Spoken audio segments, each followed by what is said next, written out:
Francesca is my daughter by my first marriage. She's 8. Yes? You have a little boy of your own. Sam. He must be a very good-looking young man. Francesca must be at school then. But she isn't settling well. This is a very difficult time for Francesca. Marian is marvelous with her. Her mother is... Oh, no. But Francesca sees very little of her real mother. Once in a full moon, as Paolo puts it. I hope we'll meet your Sam. Of course you will. You must come round.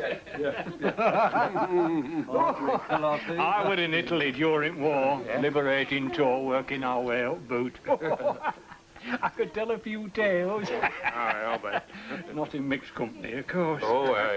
Do you know, in Pompeii, they've got a Roman pub with customers covered in larvae, just as they were when it all happened, pints in hand.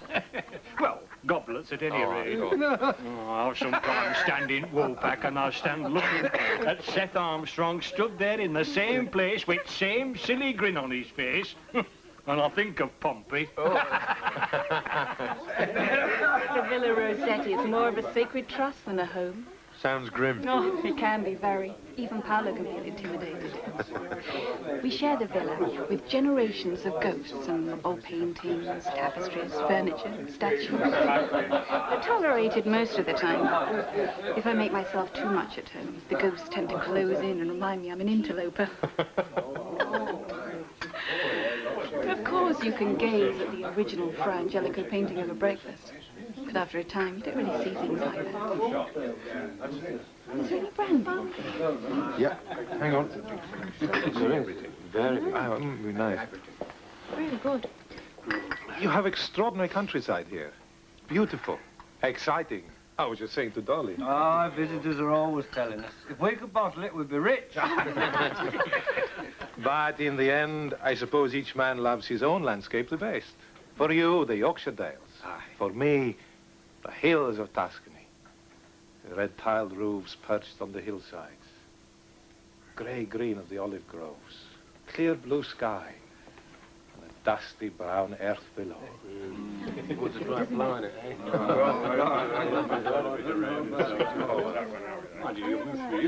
Why don't you play for us, Cara? I don't think so.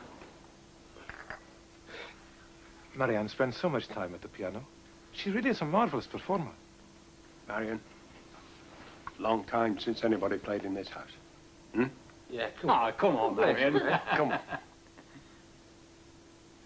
And your daughter plays beautifully. Aye.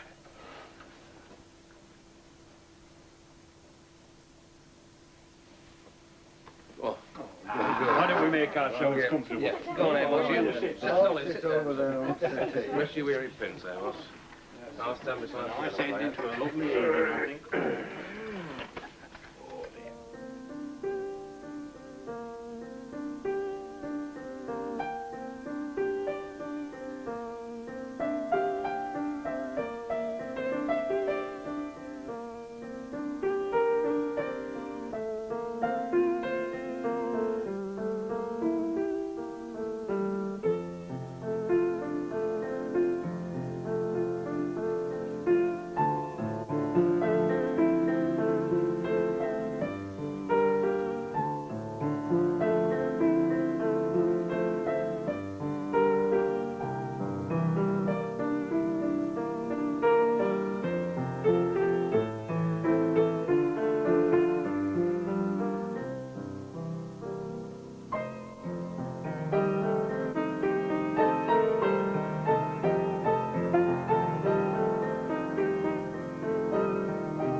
Well, if that's not good, what about this?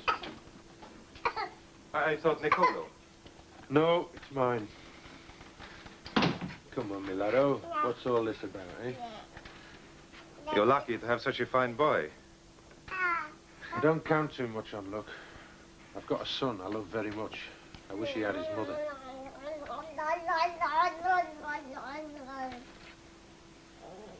Why did you do that? Try to embarrass her. I've always prided myself on my English, but you'll have to explain. You thought she'd had too much to drink. Ah, perhaps. It's not unknown for Marian to have too much to drink. So you thought she'd make a pig's ear of playing the piano? Is paranoia congenital in this part of the world? It seems strange that you should want to embarrass her. You take a great interest in my wife. Well, I think a lot about Marian. I'm pleased. So do I. She has her inadequacies, of course. As a wife, as a mother, as a woman. But perhaps you know a little of that. I'm not very interested in what you've got to say about Marian. I am conscious of the hospitality of your family tonight. That places me under an obligation. But your interest in my wife is out of place. After all this time, you're hardly old, dear friends. Indeed, I don't imagine friendship was ever much to do with your relationship. The way you've been looking at her, the smiles and whispers, it's offensive to me. I am sure in a more sober mood, it will be just as offensive to Marian. You probably find a lot of life offensive. If it isn't framed and hanging on the walls of your villa with your other possessions. I feel sorry for you.